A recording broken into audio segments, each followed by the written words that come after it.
নমস্কার, আমি অলোক রঞ্জন। আপনারা দেখছেন এই মুহূর্তে আপনাদের প্রিয় চ্যানেল বাংলা চ্যানেল। বন্ধুরা, চাকরির পরীক্ষা যদি আপনি একদম শুরু থেকে প্রিপারেশন নিতে চান, আপনি উচ্চ মাধ্যমিক পরীক্ষার্থী হতে পারেন বা গ্রাজুয়েট বা মাস্টার ডিগ্রি হোল্ডার যাই হন না কেন, অল্প বিস্তর বিভিন্ন জায়গা থেকে যদি প্রিপারেশন নিয়েও থাকেন কিন্তু বিষয়টা আপনার কাছে রপ্ত হয়নি, যেখান থেকেই হোক, বা আপনি একদম গোড়া থেকে শুরু করতে চলেছেন, বুঝতে পারছেন না যে অ্যাকচুয়ালি চাকরির প্রিপারেশন শুরু কোথা থেকে করতে হয়, কিভাবে করতে হয়, কোন কোন বিষয় পড়তে হয়, কোন কোন বিষয়গুলোকে বাদ দিতে হয় ইত্যাদি যাবতীয় বিষয়বস্তু নিয়ে আপনার মধ্যে যদি কোনো কনফিউশন থাকে বা আপনি একদম শুরু থেকে শুরু করতে চান, তাহলে অবশ্যই আপনার উচিত ফাউন্ডেশন কোর্স করা।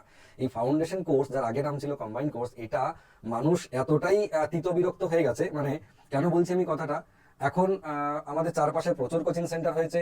যারা বিভিন্ন জায়গায় কোচিং নিতেন, চাকরির পরীক্ষায় পাশ করতে পারেননি, বেকারত্বের জীবন কাটাতে পারছেন না, ফলে নিজের এলাকায় গিয়ে একটা কোচিং সেন্টার খুলেছেন, যেটুকু তিনি জানেন সেটা নিয়ে পড়াতে যাচ্ছেন, নাম দিচ্ছেন ফাউন্ডেশন কোর্স। মানে ফাউন্ডেশন কোর্সটার যে বিশেষত্ব সেটা কিন্তু অনেকাংশে নষ্ট হয়েছে, যার কারণে যারা নতুন পরীক্ষার্থী তারা অ্যাকচুয়ালি বিভ্রান্ত যে আদতে ফাউন্ডেশন কোর্সটা করে কোনো লাভ হয়। আমি রেলের প্রিপারেশন নেবো, আমি কেন ফাউন্ডেশন করবো? আমি পিএসসির প্রিপারেশন নেবো, কেন ফাউন্ডেশন করবো? আমি ডব্লিউবিপি প্রিপারেশন নেবো, কেন ফাউন্ডেশন করবো? এই প্রশ্ন যদি আপনার মনে থেকে থাকে তাহলে আজকের ভিডিওটা একটু মন দিয়ে শুনুন। অ্যাকচুয়ালি ফাউন্ডেশন কোর্স, ফাউন্ডেশন কথাটার মধ্যেই কিন্তু আপনি মানে বুঝতে পারছেন, এটা একটা ভিত।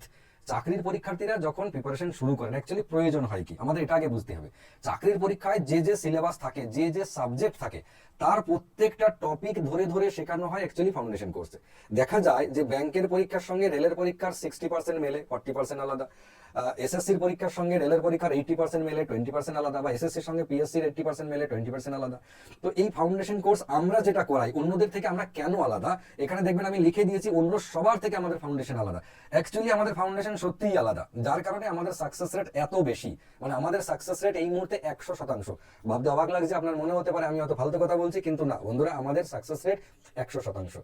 অথচ আপনার কানে কেন পৌঁছায়নি? তার কারণ হচ্ছে আমরা প্রচার করি না, তাই যে আমাদের সাকসেস রেট কেমন। আমরা 200, 400, 500 টাকা দিয়ে কারো ছবি তুলি না, ছবি তুলে সোশ্যাল মিডিয়ায় পোস্ট করি না, অন্যের কোচিং সেন্টারে পড়া স্টুডেন্টকে নিজে পয়সা দিয়ে নিয়ে এসে সমাজ মাধ্যমে ছড়াই না সেটা। ফলে আমাদের ব্যাপারটা আপনারা জানতে পারেন না। এবারে এই ফাউন্ডেশন কোর্সটা কেন এত জরুরি বলছি, বা আমাদের ফাউন্ডেশন কোর্স এত আলাদা কেন বলছি, আমরা এই কোর্সের মধ্যে বেসিক থেকে মডারেট লেভেলের যত পরীক্ষা আছে, যেমন ধরুন যদি পুলিশের পরীক্ষায় যাই তাহলে ডাব্লিউবিপি হোক, কেপি হোক, কনস্টেবল হোক, এসআই হোক, প্রিলি হোক, মেন হোক, জেল পুলিশ, আবগারি পুলিশ, এই টাইপের যত ডিফেন্সের পরীক্ষা আছে তার সবগুলো কভার হয়ে যায়। যদি স্টাফ সিলেকশনের কথা বলি তাহলে এমটিএস হোক, এসএসসি জিডি হোক, সিএইচএসএল হোক, পুরোপুরি কভার হয়ে যায়। সিজিএল এর 60% কভার হয়ে যায়। যদি রেলের কথা বলি তাহলে রেলের এনটিপিসি, গ্রাজুয়েট, আন্ডার গ্রাজুয়েট, রেলের গ্রুপ ডি, এএলপি যেটা non technical part, junior engineer, এই টাইপের সমস্ত পরীক্ষাগুলো 100% কভার হয়ে যায়। যদি পিএসসির পরীক্ষা বলি তাহলে পিএসসির গ্রুপ ডি, পিএসসির ক্লার্কশিপ, পিএসসির মিসলেনিয়াস, ডাব্লিউবিসিএস এর প্রিলিমিনারি সবটাই কভার হয়ে যায়, শুধু মেনের ডেসক্রিপশন বাদে, যেটা মিসলেনিয়াস বা ক্লার্কশিপের আছে। ডেসক্রিপটিভ পার্ট বাদে বাকি পুরোটাই 100% কভার হয়ে যায়। যদি আপনি আইসিডিএস দিতে চান কভার হয়ে যাবে এর মধ্যে। যারা ব্যাংকের ক্লারিক্যাল পোস্টের পরীক্ষা দেবেন এখান থেকে পুরোটা কভার হয়ে যাবে, কিন্তু পিও পরীক্ষা দিলে এরপরেও একটু এক্সট্রা পড়তে হবে। সিজিএল, ব্যাংকের পিও, ডাব্লিউবিসিএস মেন, এই টাইপের পরীক্ষা যদি আপনি পাস করতে চান তাহলে এরপরেও আপনাকে আরো সময় দিয়ে অ্যাডভান্স কোর্স করতে হবে। তো এই যে বেসিক থেকে মডারেট লেভেলের যে পরীক্ষাগুলো বললাম 100% কভার হওয়া সম্ভব আমাদের ফাউন্ডেশন থেকে। কেন এতবার বলছি আমাদের কথা? কেননা আমরা যে যে পরীক্ষার সিলেবাসের মধ্যে ভ্যারাইটি আছে, মানে ধরুন স্টাফ সিলেকশন কমিশনের যে প্রশ্নের প্যাটার্ন বা সিলেবাস, তার সঙ্গে রেলের প্যাটার্নের 80% মেলে, 20% মেলে না। ব্যাংকের পরীক্ষার সঙ্গে 70% মেলে, 30% মেলে না। পিএসসির পরীক্ষার সঙ্গে 80% ম্যাচ করে, 20% করে না। তো এই যেটুকু ম্যাচ করে না, অর্থাৎ একটা সেগমেন্ট থেকে আরেকটা সেগমেন্টে যেটুকু এক্সট্রা, আমরা সেটা এর মধ্যে ভরে দিয়েছি, আমরা ফাউন্ডেশন এনেছি। যার ফলে নর্মাল অন্য কোচিং সেন্টারের বা অন্যদের ফাউন্ডেশন কোর্স, যেটা আমি যেটুকু জানি, যাদের যাদের জানি, সবার জানি না, সবার বিচার করার মতো ক্ষমতা আমার নেই, কিন্তু আমাদের ফাউন্ডেশনে আমরা করেছি কি ওই সমস্ত জায়গাগুলোকেও কভার করে দিয়েছি। ফলে আপনি একসাথে সমস্ত পরীক্ষা খুব পাওয়ারফুলি দিতে পারবেন। এবার আপনার মনে হতে পারে যে একটা পরীক্ষা টার্গেট করলেই তো বেশি ভালো, আমি এত পরীক্ষা কেন টার্গেট করতে যাব? এর উত্তর নিশ্চয়ই আপনার কাছে আছে, আপনি হয়তো এই মুহূর্তে ভাবলেন না।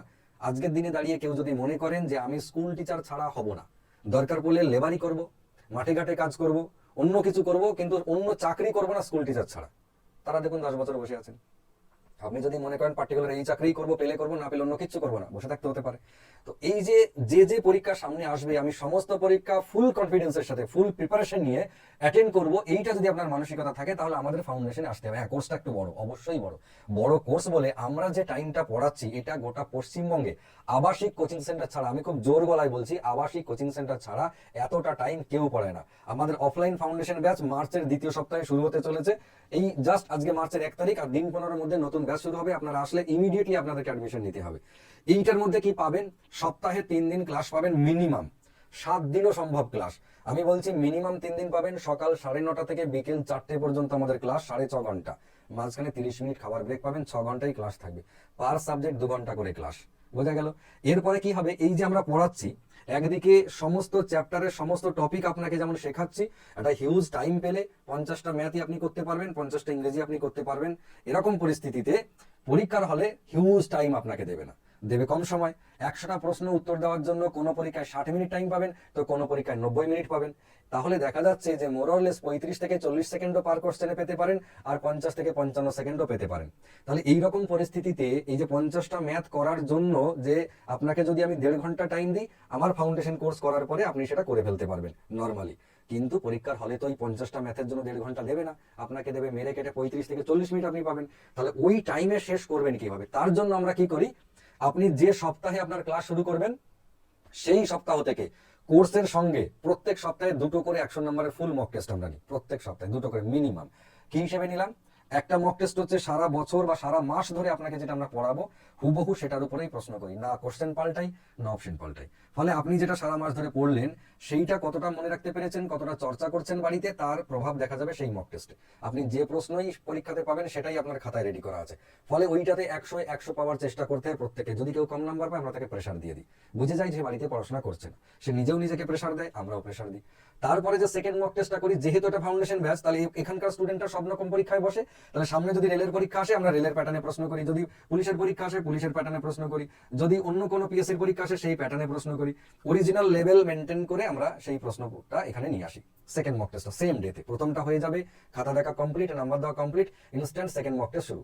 তো এই যে সেকেন্ড মক টেস্টে দেখা যায় যে প্রথম স্টুডেন্টরা সবই তো আননোন লাগে, হয়তো 100টা প্রশ্নের মধ্যে 20টা পারে, 80টা পারে না। যত দিন যায় তত না পারা প্রশ্ন কমতে থাকে, পারা প্রশ্নগুলো বাড়তে থাকে। কিন্তু প্রথম দিকে যে প্রশ্নগুলো সে পারছে না, আমরা সেগুলো কি করি, নেক্সট সপ্তাহে যখন স্যারেরা ক্লাসে আসেন, আগের সপ্তাহে না পারা প্রশ্নগুলোর উত্তর আগে করিয়ে দেন, তারপরে নিজের নিজের সাবজেক্টের ক্লাস নিতে যান।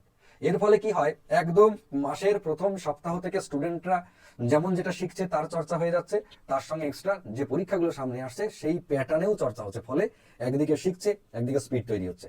এদিকে যেমন শিখতে শিখতে ভান্ডার পূর্ণ হচ্ছে, এদিকে তেমন স্পিড তৈরি হচ্ছে। ফলে 1 বছর যেতে যেতেই একটা ছেলে বা একটা মেয়ে, আমাদের কাছে যারা পড়ছেন তাদের কথাই বলছি বিশেষ করে, তারা কিন্তু ওই 2 নম্বর কথা হচ্ছে, যদি দেখা যায় যে আমাদের কোনো স্টুডেন্ট এক্সট্রা অর্ডিনারি, মানে আমরা যা পড়াচ্ছি সেইটার বাইরেও এক্সট্রা টাইম বার করতে পারছে পড়ার জন্য, আমরা তাকে এক্সট্রা ক্লাস দিই, তাকে এক্সট্রা নজর দিই। যদি কোনো দুর্বল ছাত্র থাকে যে এই ধারাবাহিকতা তার নিতে অসুবিধা হচ্ছে, তার জন্য আমরা এক্সট্রা টাইম দিই। আমরা সবসময় স্টুডেন্ট ওরিয়েন্টেড কোচিং সেন্টার হিসেবে নিজেদেরকে প্রতিষ্ঠিত করি। আমরা নিজেদের গতির থেকে বেশি গতি ফলো করি স্টুডেন্টের, যে ব্যাচের স্টুডেন্টের যেমন গতি আমরা সেইভাবে যাই। দ্বিতীয় কথা হচ্ছে, সারা বছর ধরে আমরা যেটা পড়াবো টোটালটাই আমাদের ইনস্টিটিউটের নিজেদের বানানো স্টাডি মেটেরিয়াল।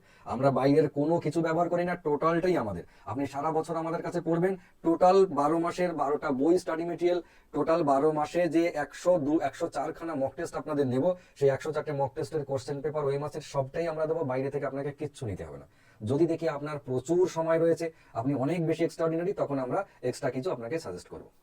তৃতীয় কথা হচ্ছে যে আমাদের এই ক্লাস করতে করতে যদি মনে হয় যে আপনার কখনো হয়তো শরীর খারাপ হলো, কামাই হলো, বা কোনো চ্যাপ্টার প্রথমে বুঝেছিলেন পরে ভুলে গেছেন, আবার একবার চর্চা দরকার, রিভিশন দরকার, তাহলে ফাউন্ডেশন ব্যাচ আমাদের ঠিক পরে যেটা আসতে থাকে, আমরা সেই ব্যাচে আপনাকে ফুল অ্যালাউ করে দেবো রিভিশন দেওয়ার জন্য। ওই জন্য প্রত্যেক ব্যাচে আমরা কিছু সিট ফাঁকা রাখি, কারণ আগের ব্যাচটার কিছু স্টুডেন্ট রিভিশনের জন্য সেখানে আসে। এই সবের জন্য আমাদের কোনো এক্সট্রা চার্জেস নেই। আপনাকে বেশি পড়াবো, বেশি কন্টেন্ট দেবো, বেশি মেটেরিয়াল দেবো, বেশি নোট দেবো, ক্লাস রিভিশনের জন্য দেবো, এক্সট্রা মক টেস্ট দেবো, কোনো কিছুর জন্য এক্সট্রা চার্জেস নেই। একটাই যা ফিজ আপনি ইনস্টিটিউটে দিচ্ছেন, সেই ফিজেই আপনার সারা বছর ক্লাস করবেন। ফাউন্ডেশন কোর্স 1 বছর শেষ হয়ে যাওয়ার পরে আপনাকে কমপ্লিটলি আমরা প্র্যাকটিস ব্যাচে নিয়ে যাব, যে প্র্যাকটিস ব্যাচে regular mock test, regular solution, regular speed test. যতদিন না আপনি চাকরি পাচ্ছেন কন্টিনিউয়াসলি স্পিড টেস্ট করে যাবেন নিজের। আপনারা যদি মনে করেন যে আমাদের সাথে ফাউন্ডেশন কোর্স করবেন, তাহলে অবশ্যই আমাদের স্ক্রিনে যে নাম্বার স্ক্রল হচ্ছে সেই নাম্বারে আপনারা যোগাযোগ করতে পারেন। আমাদের অফলাইন এবং অনলাইন দুটো ফাউন্ডেশন ব্যাচই একই সাথে শুরু হতে চলেছে। অনলাইন ফাউন্ডেশন 12 নম্বর ব্যাচ শুরু হতে চলেছে এই মার্চ মাসের মাঝামাঝি, এবং অফলাইন ফাউন্ডেশনও একই সাথে শুরু হতে চলেছে। আসলে চাকরির প্রিপারেশন তো সহজ নয়, মানে আপনারা যদি মনে করেন বা যারা মনে করেন যে চাকরির প্রিপারেশন বোধহয় খুব সহজ, আমি বলবো একদম নয়, এটা খুব কঠিন। সব থেকে বেশি প্রয়োজন ধৈর্য। ধৈর্য ধরে টিকে থাকা শেষ পর্যন্ত, এটা সব থেকে বড় কোয়ালিটি, যেটা এক প্রকার বেশিরভাগ মানুষেরই থাকে না। আবার যদি মনে করেন চাকরি প্রিপারেশন মারাত্মক কঠিন, তাহলে আমি বলবো সেটাও ভুল ধারণা। মোটেই মারাত্মক কঠিন নয়। ডিস্টেন্স যত বেশি হোক না কেন, আপনি যদি ধীরে ধীরে ধীরে ধীরে এক পা করে এগোতে থাকেন, তাহলে প্রতি মুহূর্তে সেই ডিস্টেন্সটা কমতে কমতে কমতে কমতে একদিন আপনি অবশ্যই আপনার ডেস্টিনেশনে পৌঁছাবেন। এটাই নিয়ম, এটাই রিয়েলিটি, এটাই স্ট্যাটিস্টিক্স, এটাই বাস্তব। আপনাকে শুরু করতে হবে। আপনি নদীর পাড়ে দাঁড়িয়ে বা পুকুরের পাড়ে দাঁড়িয়ে যতই জল মাপার চেষ্টা করুন, সে জল কোনোদিনই মাপতে পারবেন না যদি আপনি জলে নামেন। আপনি যতই ভাবুন যে আমি এতটা ডিস্টেন্স কভার করবো, কোনোদিনই সেটা শেষ হবে না যদি আপনার যাত্রাপথ আপনি শুরু করেন। ফলে শুরু আপনাকে কোনো না কোনো দিন করতে হবে। ফাউন্ডেশন ব্যাচ দিয়ে শুরু করুন। এই ব্যাচ, অনেকে মনে করেন যে এই ব্যাচের পরে বোধহয় আবার কিছু স্পেশালাইজেশন করতে হবে কোনো কোর্স নিয়ে। না, একদম না, সম্পূর্ণ ভুল ধারণা। যদি আমার উপরে বিশ্বাস থাকে, ভরসা থাকে, তাহলে অবশ্যই আসতে পারেন। সোশ্যাল মিডিয়াতে আমাদের যথেষ্ট পরিমাণে ক্লাস রয়েছে, আমরা কেমন পড়াই সেটা জানতে পারবেন। আমাদের স্টুডেন্টের সাথে যারা সাকসেস হয়েছে তাদের সাথে কথা বলতে পারেন, জানতে পারেন কেন পশ্চিমবঙ্গের এমন কোনো জেলা নেই যেখান থেকে আমাদের কাছে পড়তে আসে না। একেবারে কুচবিহার থেকে শুরু করে গঙ্গাসাগর পর্যন্ত সমস্ত জেলা থেকে স্টুডেন্ট আছে। বিশ্বাস না হলে আমাদের সোশ্যাল মিডিয়া একটু চোখ রাখুন।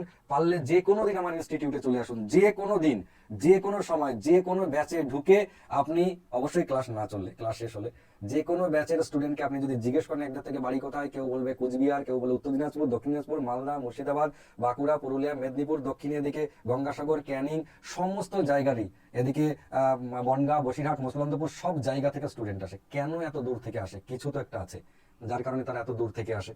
আমাদের কাছে যে ব্যাচ থেকে একবার স্টুডেন্ট টিকে গেল শেষ পর্যন্ত, সে এখনো পর্যন্ত বিফলে যায়নি। এখনো পর্যন্ত আমাদের টিকে যাওয়া স্টুডেন্টের সাকসেস রেট 100%। খুব ভালো ভালো স্টুডেন্টও শেষ পর্যন্ত ধৈর্য রাখতে পারেনি। যে কারণেই হোক, সরকারের দোষ দেবো, রাজ্যের দোষ দেবো, কেন্দ্রের দেবো, কপালের দেবো, যাই দেবো, দোষ যারই দিই না কেন, যারা ধৈর্য ধরতে পারেনি তারা কিন্তু শেষ পর্যন্ত শেষ হাসিটা হাসতে পারেনি। যারা ধৈর্য ধরেছে 100% সফল। আপনি যদি মনে করেন আমাদের সাথে প্রিপারেশন নেবেন, আপনার ভবিষ্যৎ উজ্জ্বল করবেন, তাহলে অবশ্যই আমাদের কাছে আসতে পারেন। স্ক্রিনে দেওয়ার নাম্বারে যোগাযোগ করবেন। এই মার্চ মাসের মাঝামাঝি করে নতুন ব্যাচ শুরু হচ্ছে। আপনারা যদি এই ব্যাচে আসতে চান তাহলে ইমিডিয়েটলি আসবেন। ভালো থাকুন, সুস্থ থাকুন, সুন্দর থাকুন।